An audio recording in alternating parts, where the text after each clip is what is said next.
Hi. My name is Erica LaShawn. If you're new here, welcome. If you're not new here, welcome. It's Thursday, August 6th, 2026, 1:04 p.m.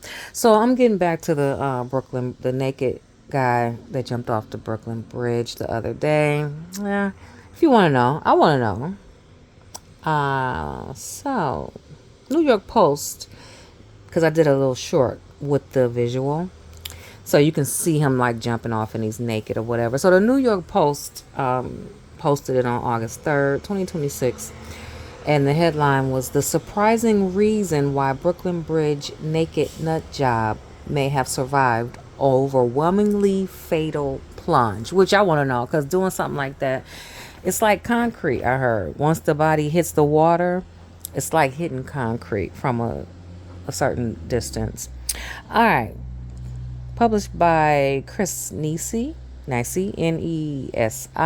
The miraculous survivor of a disturbed man who leaped from the Brooklyn Bridge on Sunday could have come down to a handful of factors, the likeliest being the precise position of his body when he landed in the East River, an expert told the Post.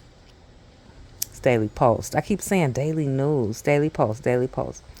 Jumping, quote unquote, jumping or falling from extreme heights, such as a 270-foot bridge tower, is overwhelmingly fatal, said Dr. David S. Shapiro, a trauma surgeon with more than 30 years of experience. Quote unquote, it generates extreme kinetic energy that causes widespread, life threatening trauma, added Shapiro, who now works at New England Donor Services. I'm going to try to, okay.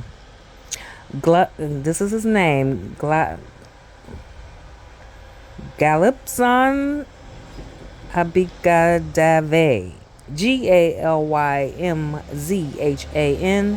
Abildayev, 44, climbs the Brooklyn Bridge on Sunday, August 2nd, 2026, at Abildave affixed multiple flags to the bridge and jumped into the East River before being rescued by the NYPD Harbor Unit. Incredibly, cops said the 44-year-old jumper, identified as that man's name, is in stable condition after his 270-foot leap from the top of the Brooklyn Bridge, which Shapiro said could have been y'all know what I'm saying. It attributed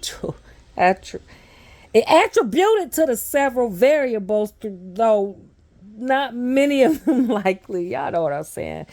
All right. He was carrying a bag, served as a makeshift parachute that reduced his descent speed just enough to spare his life before he crashed into the water surface, which Shapiro says was likely at a speed of 79 to 87 miles per hour. Another remote possibility is that an object such as a rock could have fallen just ahead of him, disturbing and thereby slightly softening the surface of the water, reducing the impact of his body.